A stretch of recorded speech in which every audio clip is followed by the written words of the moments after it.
काही नाही, या संदर्भात तक्रार दाखल झालेली आहे. लीजची मुदत संपलेली आहे आणि बेकायदेशीरपणे त्याचा आर्थिक वापर चालू आहे अशा आशयाची तक्रार दाखल झाली होती जिल्हाधिकारी मंडळाने. या संदर्भात मी हायकोर्टमध्ये सुद्धा प्रकरण चालू होतं. हायकोर्टाने कायद्याच्या नियत प्रक्रियेचा वापर करून रिस्पॉन्स नंबर 192 जिल्हाधिकारी यांनी अशा आशयाचं ऑर्डर दिली होती.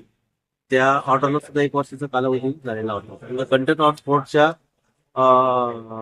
ची भीती होती. जिल्हाधिकारी महोदयांच्या आदेशाप्रमाणे निर्देशाप्रमाणे सदर जो हॉल आहे तो हॉल ताब्यात घेऊन नगरपालिकेला सक्तीने करण्याची आजची कार्यवाही चालू आहे. ही किती करारनाम्यावर 30 वर्षाच्या करारनाम्याने दिलेली होती, मात्र त्याला शासनाची मंजुरी नव्हती आलेली आणि शासनाकडे सदर प्रस्ताव नगरमध्ये पाठवलेला होता.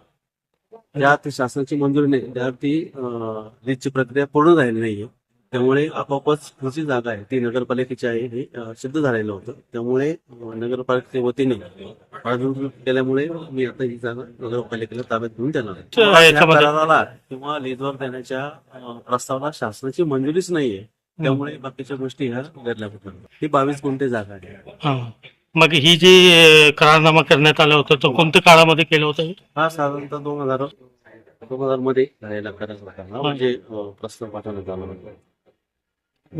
आता यातल्या ज्या वस्तू आहेत त्या मी मोजलेल्या आहेत. संख्या आणि वस्तूंचे प्रकार याचा रितसर पंचनामा होईल आणि आम्ही सुपूर्दनामा करून जागा आम्ही नगरपालिका भुसावळ यांना हँडओव्हर करणार.